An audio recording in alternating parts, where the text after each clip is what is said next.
Let me describe a situation to you and tell me if this sounds familiar. There's a couple in their early 70s, Jim and Linda. They've been in the same house in suburban Sacramento for 43 years. Bought it in 1982 for $89,000. It's now worth $625,000. They own it free and clear. Paid off the mortgage 11 years ago. They've got 2 kids, doing well for themselves. And Jim and Linda are thinking about the future. They're healthy now, but they're getting older, and they want to make sure their kids inherit the house without any problems, without probate delays, without legal fees, without the government taking a cut.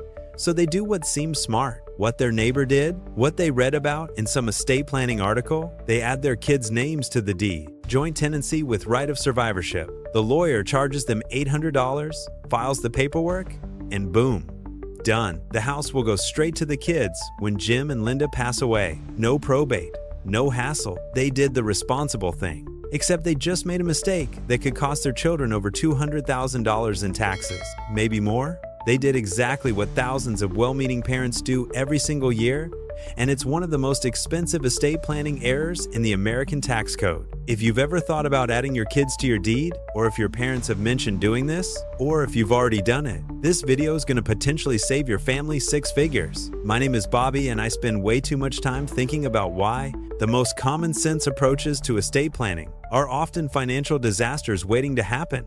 If you're someone who wants to pass wealth to the next generation without accidentally destroying half of it in the process, make sure to hit that subscribe button and give this video a thumbs up if this helps you out. Here's the thing. We've been sold this story that adding your kids to your property deed is smart estate planning. It seems mathematically obvious, right? If the house is in your kids' names when you die, they already own it. No probate court, no waiting, no attorney fees. Clean and simple. That's just basic logic. Except that's not what actually happens. What actually happens is one of the most brutal tax traps in the Internal Revenue Code, and almost nobody understands it until it's too late. The term for this disaster is loss of step-up in basis. And if those words mean nothing to you right now, you're in the majority. Most people, including many attorneys who should know better, don't fully grasp how devastating this is. And it all comes down to one critical concept in tax law: basis. Let me take you back to some fundamentals for a second, because understanding basis is crucial to understanding the trap. In tax terms, your basis in an asset is essentially what you paid for it. It's your starting point for calculating gains or losses when you eventually sell. If Jim and Linda bought their house for $89,000 in 1982, their basis is $89,000. Over the years, they might have added to that basis by making capital improvements, major renovations, additions, new roof, HVAC system. Let's say they spent another $40,000 on improvements over 43 years. Their total basis is now $129,000. The house is worth $625,000. If they were to sell it tomorrow, their capital gain would be $496,000. That's the difference between what they paid, their basis, and what they're selling it for. Now here's where it gets interesting. For a primary residence, the IRS gives you a massive tax break. If you've lived in your home for at least 2 of the last 5 years, you can exclude up to $250,000 of capital gains if you're single, or up to $500,000 if you're married filing jointly. So Jim and Linda could sell their house, realize a $496,000 gain, and pay 0 federal capital gains tax because their gain is under the $500,000 married couple exclusion. That's a huge benefit. But Jim and Linda aren't planning to sell. They're planning to live there until they die and then pass it to their kids. And this is where the step up in basis comes in. This is the part that changes everything. Under current tax law, when you inherit property, you don't inherit the deceased person's basis. You get what's called a stepped-up basis, equal to the fair market value of the property on the date of death. This is Section 1014 of the Internal Revenue Code, and it's one of the most valuable provisions in estate tax planning for middle-class families. Here's what that means in practice. If Jim and Linda hold on to the house until they both pass away, and the house is worth $625,000 at that time, their kids inherit the property with a basis of $625,000, not the $129,000 that Jim and Linda had. not somewhere in between, the full $625,000. The IRS essentially erases all the appreciation that happened during Jim and Linda's lifetime. If the kids turn around and sell the house for $625,000 the next month, their capital gain is zero. $625,000 sale price minus $625,000 basis equals zero taxable gain. They pay zero capital gains tax. That stepped up basis just saved them roughly $75,000 to $100,000 in federal and state capital gains taxes, depending on their tax bracket and state. Now let's look at what happens if Jim and Linda add their kids to the deed while they're still alive. This is the trap. When you add someone to your deed as a joint owner, you're making a gift of a partial interest in the property. From the IRS's perspective, you've transferred ownership. You haven't sold it, you gifted it. And gifts don't get a step up in basis, they get what's called carryover basis. Let's say Jim and Linda add both kids, Mark and Sarah, to the deed. They now each own 25% of the property. Jim and Linda each retain 25%. The kids now own 50% combined. The kids' basis in their 50% share is whatever Jim and Linda's basis was at the time of the gift. Remember, that's $129,000 total. So Mark and Sarah each receive a basis of $32,250 for their 25% share. That's their quarter of the $129,000 original basis. Now fast forward. Jim passes away in 2028. Linda passes away in 2031. The house is now worth $680,000. Mark and Sarah inherit the remaining 50% that Jim and Linda owned. That remaining 50% gets a step up in basis to its fair market value at the time of the second death. So they get a stepped up basis of $340,000 for the half they inherited. But the half they already owned, the half that was gifted to them years earlier, still has that carryover basis of $64.05 total. Mark and Sarah decide to sell the house for $680,000. They need to calculate their capital gain. Their total basis is the carryover basis from the gifted portion, $64,500, plus the stepped-up basis from the inherited portion, $340,000. Total basis, $404,500. Sale price, $680,000. Capital gain, $275,500. At the long-term capital gains rate, assuming they're in the 15% federal bracket, that's $41. 325 inches federal capital gains tax. Add state taxes. In California, for example, capital gains are taxed as ordinary income. At a combined marginal rate, they could be looking at another $35,000 to $45,000 in state taxes. Total tax bill, roughly $75,000 to $85,000.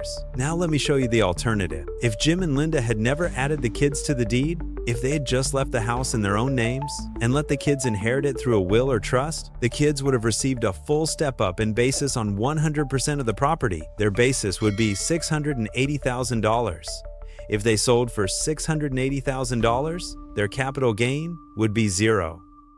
Tax bill, zero. The difference between doing it the smart way by adding the kids to the deed and doing it the right way by letting them inherit it, $75,000 to $85,000 in unnecessary taxes. Jim and Linda paid $800 to save probate fees and ended up costing their children $80,000. That's not a typo, that's the trap. And here's the psychological component that makes this so insidious. The advice to add kids to the deed sounds responsible.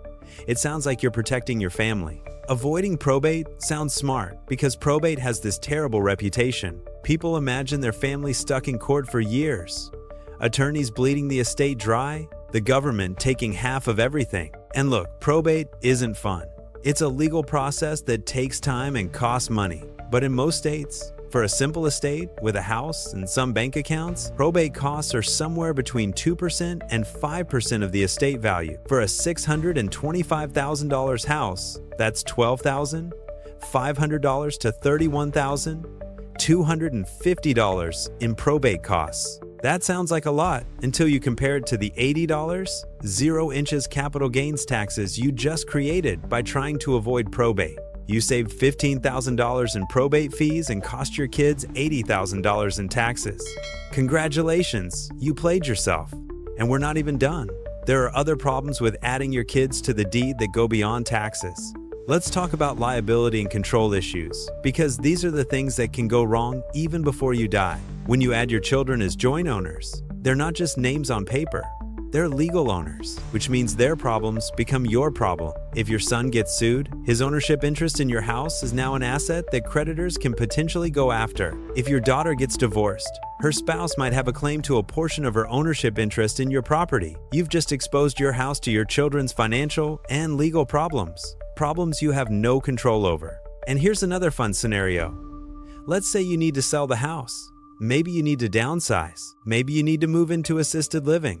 Maybe you just want to relocate to Arizona. You can't sell without all the owners agreeing. If one of your kids refuses to sign, or if one of them is going through a divorce and their spouse won't agree, or if one of them has a creditor who's placed a lien on their interest, you're stuck. You've given up unilateral control of your own home. There's also the Medicaid issue, and this one catches a lot of people off guard. Many seniors add their kids to the deed, thinking it will help them qualify for Medicaid to cover nursing home costs. The logic is, if I don't own the house, it won't count as an asset.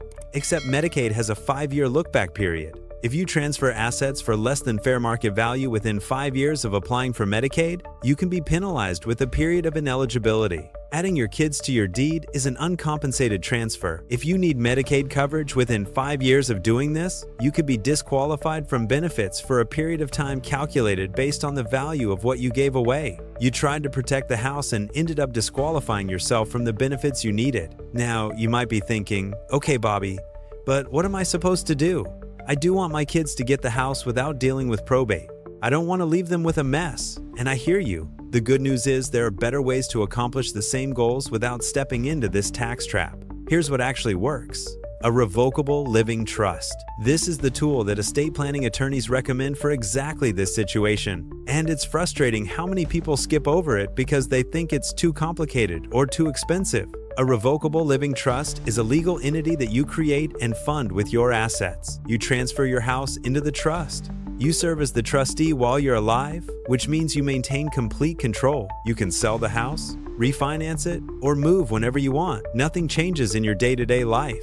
You still live in the house. You still get the property tax benefits. You still get the capital gains exclusion if you sell. But here's the magic. When you die, the assets in the trust pass directly to your beneficiaries, your kids.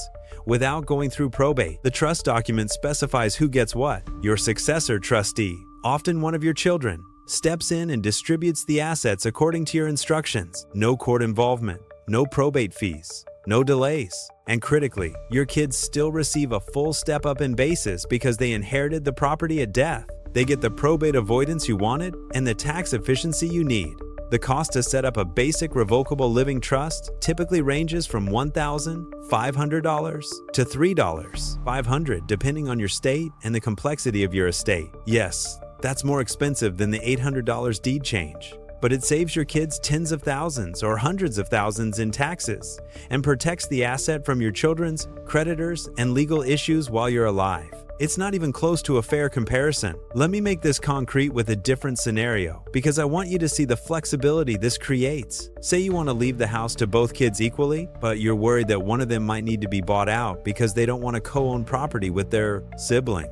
With a trust, you can specify exactly how that should work. You can give them the option to sell and split the proceeds, or you can give one child the right to buy out the other at fair market value. You can include instructions about how quickly the property should be sold or distributed. You're creating a roadmap that prevents family conflict. You can also include provisions that protect the inheritance from your children's spouses in case of divorce. You can specify that the property stays in trust for your children's benefit rather than being distributed outright, which can shield it from creditors and divorce settlements. You have options and control that simply don't exist when you just add names to a deed. There's also something called a Lady Bird deed or enhanced life estate deed that's available in some states, including Michigan, Florida, Texas, Vermont, and West Virginia.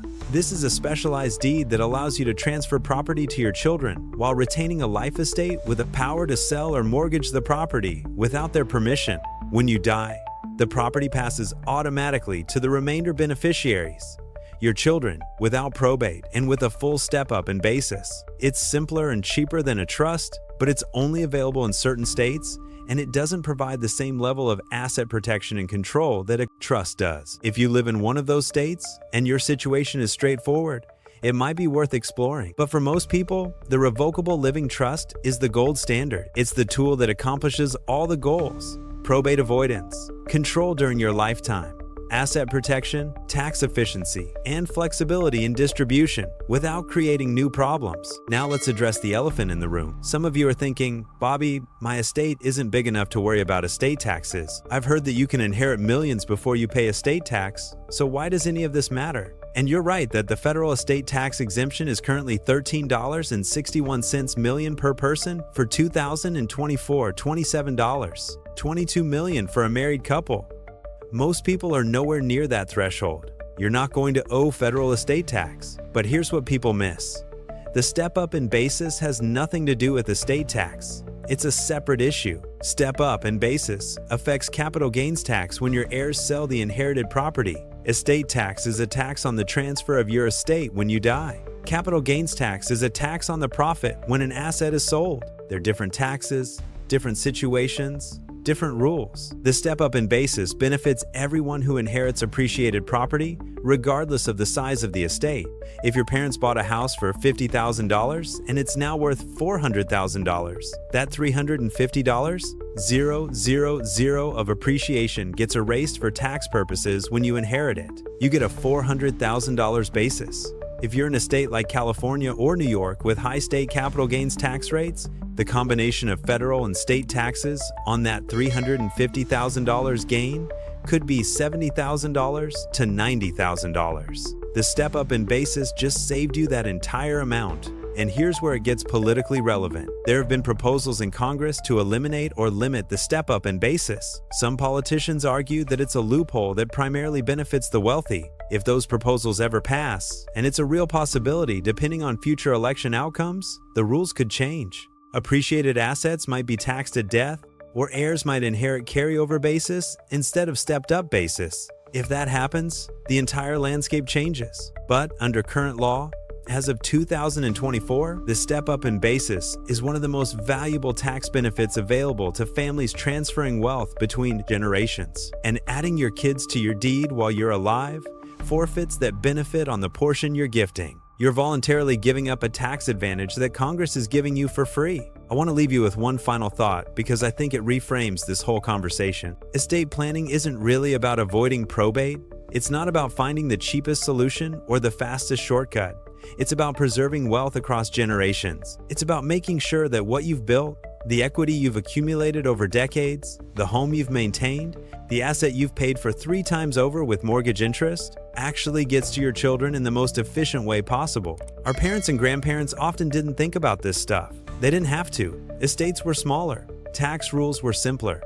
Houses appreciated slowly.